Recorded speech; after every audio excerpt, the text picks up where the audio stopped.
천체적 법칙이 등장하게 되는 거야. 그래서 지구를 포함하는 천체들이 밀도가 균질하거나 구대칭을 이루는 구라면 천체가 그 천체 밖 어떤 질점을 당기는 만유 인력은 그 천체를 잘게 나는 부피 요소들 각각이 그 천체 밖 어떤 질점을 당기는 만유 인력을 모두 더해 구할 수 있다. 사실 난 보기 아니고 이거라고도 문제 풀 수 있겠던데. 그렇지? 다시 뭐라고? 구대칭을 이루는 구라면 천체가 그 천체 밖 어떤 질점을 당기는 만유 인력은 그 천체를 잘게 나는 부피 요소들이 각각이 그 천체 밖 어떤 질점을 당기는 만유 인력을 모두 더해 구할 수 있다. 뭐 내가 31번 문제는 오늘 안 할 예정인데 근데 잠깐만이라도 그래도 이게 어려운 거니까 다시 한번 설명을 해보자면 봐봐, 천체가 있어. 이 천체가 중심을 그러니까 이걸 중심으로 그 주변을 이런 식으로 구대칭을 이루고 있다면, 그러니까 껍질들을 쌓은 거야. 이 배경 이 위에다가. 근데 이 하나하나들이 뭐야? 국껍질 이렇게 된다고. 그래서 이 하나를 뭘로 보고 있는 거야? 부피 요소들로 보고 있는 거야. 그리고 그 부피 요소를 뭐야? 하나로 이끌 수 있는 점이 있지. 그 점을 뭐라고 보는 거야? 질점으로 보는 거야. 알겠습니까? 그래서 이 천체 전체가 이 바깥에 있는 어떤 대상을 끌어당기는 만유 인력이라고 하는 것은 이놈이 얘를 끌어당기는 힘, 뭐 예를 들어 10, 이놈이 얘를 끌어당기는 힘 10, 이놈이 얘를 끌어당기는 힘 10, 이놈이 얘를 끌어당기는 힘 10, 이놈이 얘를 끌어당기는 힘 10, 이렇게 다섯 가지를 통해서 예를 들어 만유 인력이 50이다 이런 식으로 결론을 내리는 게 바로 뉴턴의 만유 인력의 법칙이었다라는 거야. 왜? 만유 인력이 정의가 뭐였어? 두 질점이 서로 당기는 힘이라고 하잖아. 알겠어? 근데 얘도 얘를 끌어당기는 힘이 예를 들어 어떨까? 10이야 똑같아. 놀랍게도 50이야. 왜? 예를 들어서 이거 확대시켜서 보면은 얘도 이런 식으로 국껍질을 갖는 뭐야? 이런 원을 그릴 수 있을 거 아니야? 그치? 근데 여기에서 각각의 부피 요소들도 다 뭘 가지고 있어? 질점을 가지고 있지. 그 질점들이 어떤 역할을 한다라는 거야?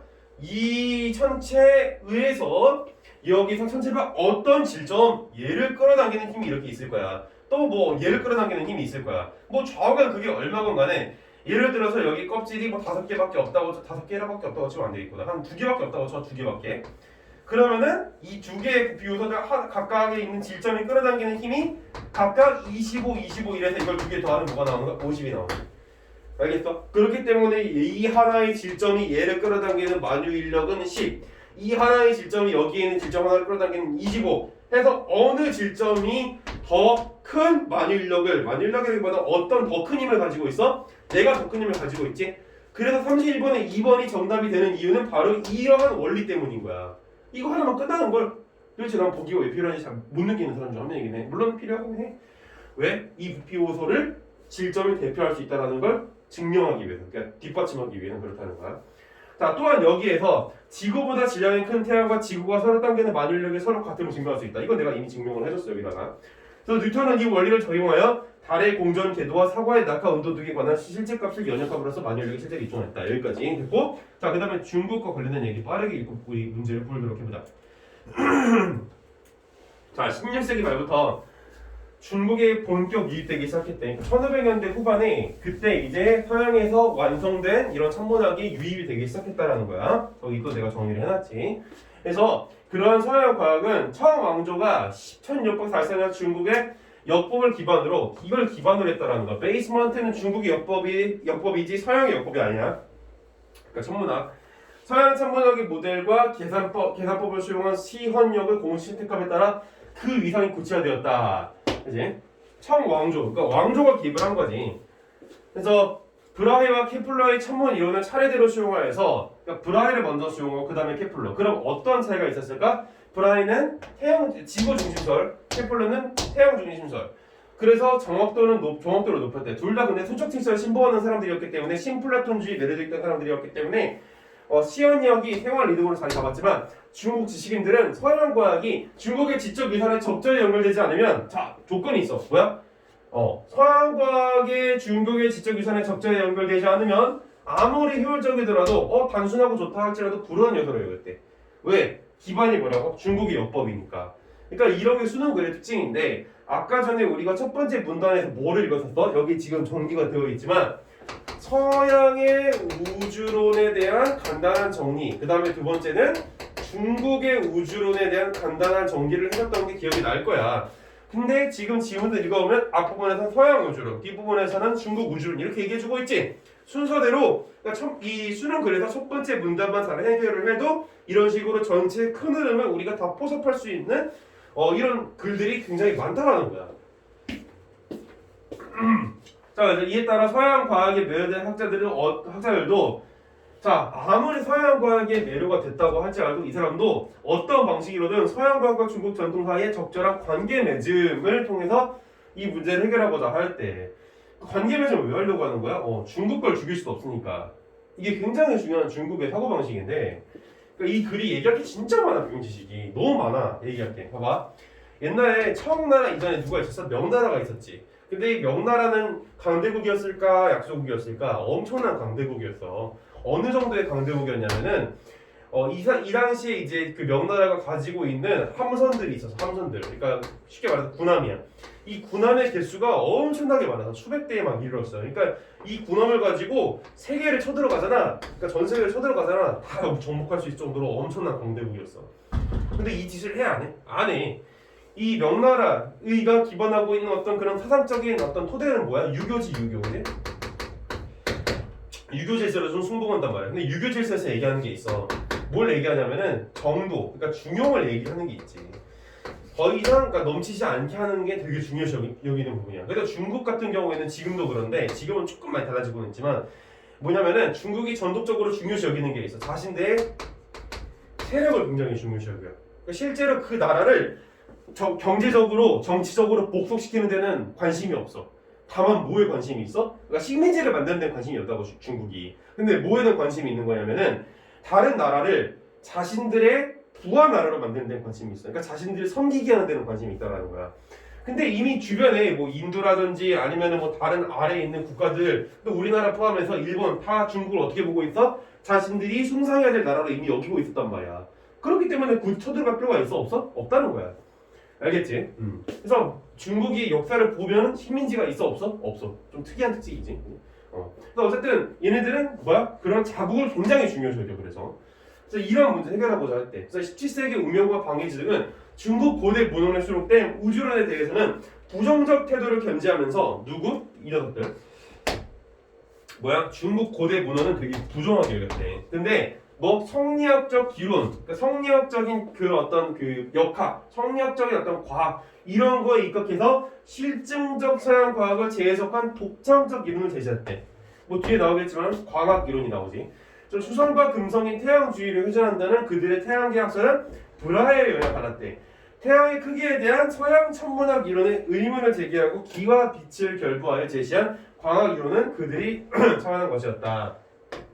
라는 거지. 자, 그 다음 넘어가서 자, 마지막이지 이제. 자, 17세기 후반 왕석천과 매문정은 서양 과학의 영향을 경험적 추론과 수학적 개선을 통해 우주의 원리를 파악하고자 하였다. 일단 지울게 좀.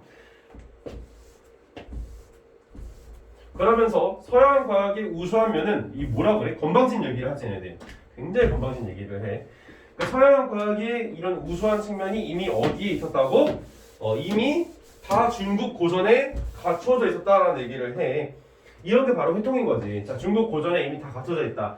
그래서 운명호 등이 이렇게 하지 못한 채 성리학과 같은 형이상하게 몰두했다라고 얘기를 하고 있지. 자, 그래서 넘어가서 매문정은 고대 문헌에 언급돼 하늘이 땅에 내 모퉁이를 가릴 수 없을 것이라는 증자의 말을 땅이 드물다는 생각 이런 걸 연결하는데 서양 과학이 뭐 중국 기원을 뒷받침했다. 이런 시도는 지금도 있어 사실은. 자, 그러니까 중국 천문학을 중심으로 서양 천문학을 회통하려는 매문정의 입장은 18세기 초를 기점으로 중국의 공식 입장으로 시청이 돼. 누구? 매문정이. 그래서 이 입장은 중국이 역대 지식 성과벌을 방랑한 총서인 사고전서에 그대로 반영되었다. 이 총서의 편집자들은 고대부터 당시까지 쏟아진 천문 관련 문헌들을 정리한 수록하였다.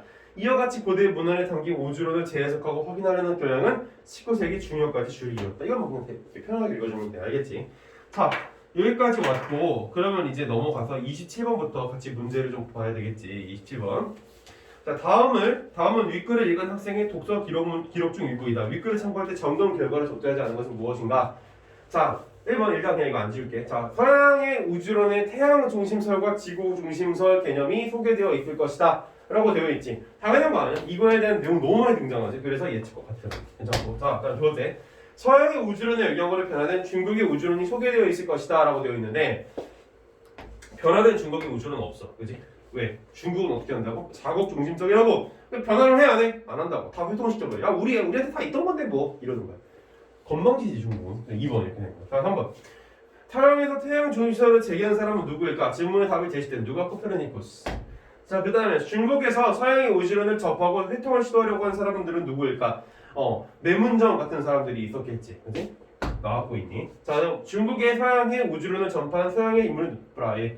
그러니까 중국의 서양의 우주론 전파한 서양의 인물. 그러니까 우주론 브라이 같은 사람이 있긴 하지만 이걸 전파한 사람이 나와 안 나와? 딱히 안 나와. 그렇지? 내용은 안 되겠지. 넘어갈게. 자 28번 윗글에 대한 이해를 적절하지 않은 것은 무엇인가? 지우고 일단.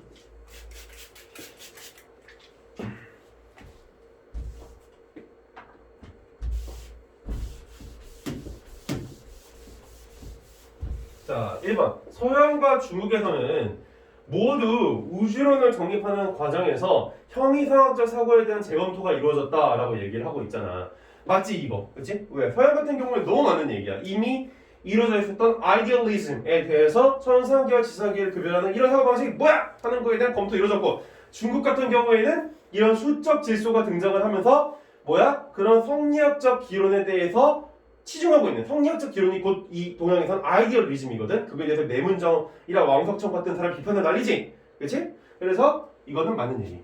자 2번 서양 천문학의 전례는 중국에서 자국의 우주론 전통을 재인식하는 계기다. 첫 번째 문단에 등장했던 제고 기억나지? 많은 얘기 이것도.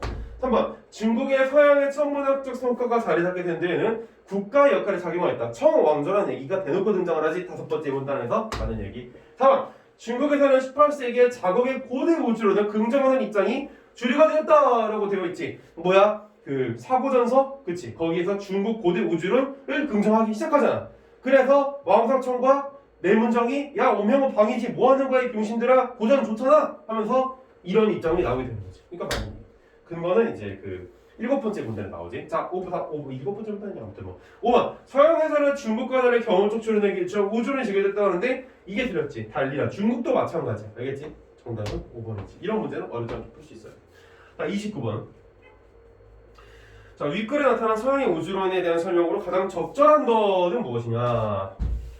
자, 1번. 항성천고가 고정되어 있다고 보는 아리스토텔레스 항성천고가 고정되어 있다라고 보는 아리스토텔레스의 우주론은 천상계와 지상계를 대립시킨 형이상학을 소대로 한 것이었다라고 얘기하고 있는데 항성천고가 고정되어 있다고 봤어? 안 봤어. 이렇게 항성천고가 움직인다 그랬지. 지구를 중심으로. 무슨 개소리야. 자 2번 많은 수의 원을 써서 행성의 가시적 운동을 설명한 프톨레바이오스의 우주론은 일단 여기까지는 좋아. 그래서 행성이 태양계에서 멀어질수록 공전주기가 길어진다는 점에서 단수성을 갖춘다? 개소리지. 얼마나 복잡했냐. 아까 그림 기억나? 내가 배경지 설명할 때 3번 지구와 행성이 대양주기를 공전한다는 코페르니쿠스의 우주론은 이전의 지구 중심설보다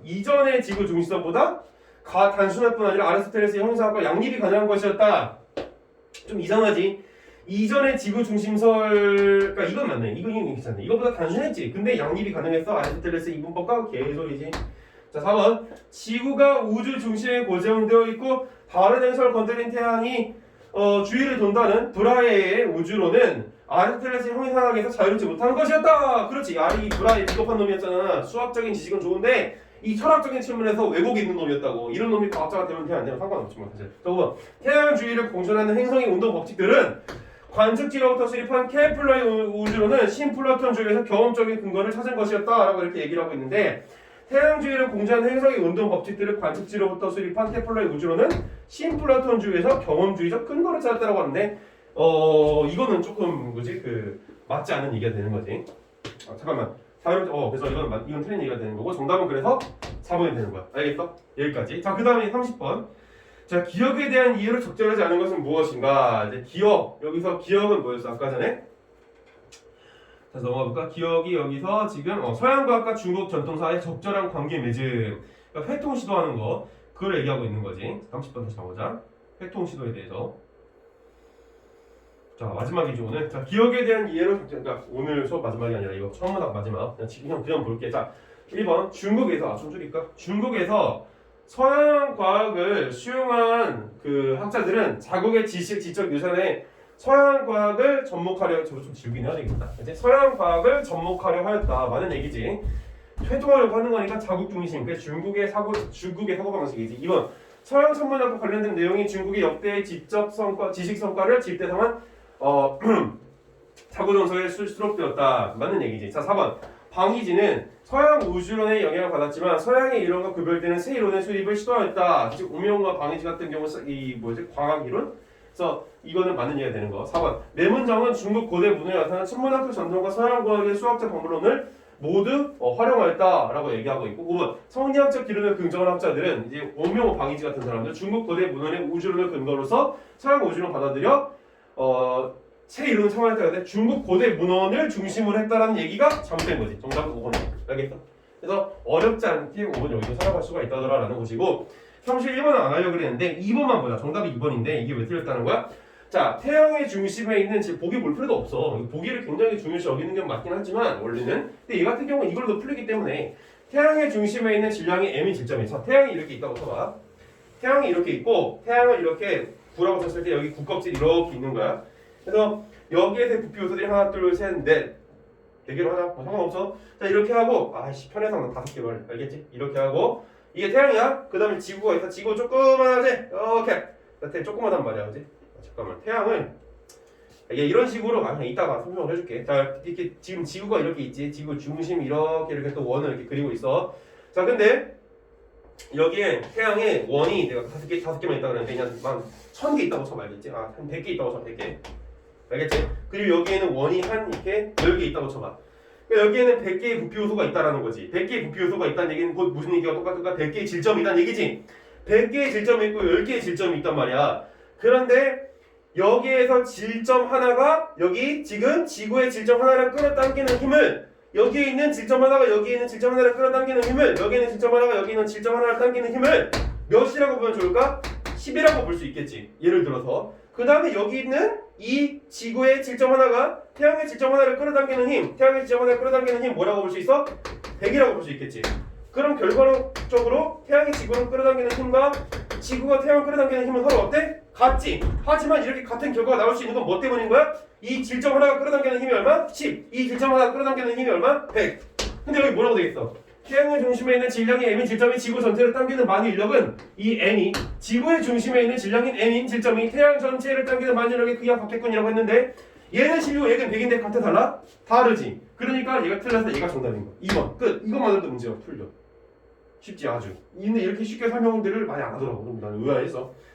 아무튼 여기까지 해서 오늘 천문학 질문 마무리하고 뭐 그래도 쉬긴 쉬어야 되니까 한 5분 정도만 쉬었다가 뒤에 있는 이제 문학 지문들을 쫙 간단하게 보고 마무리하도록 해보자. 알겠지? 문학 어렵지 않으니까.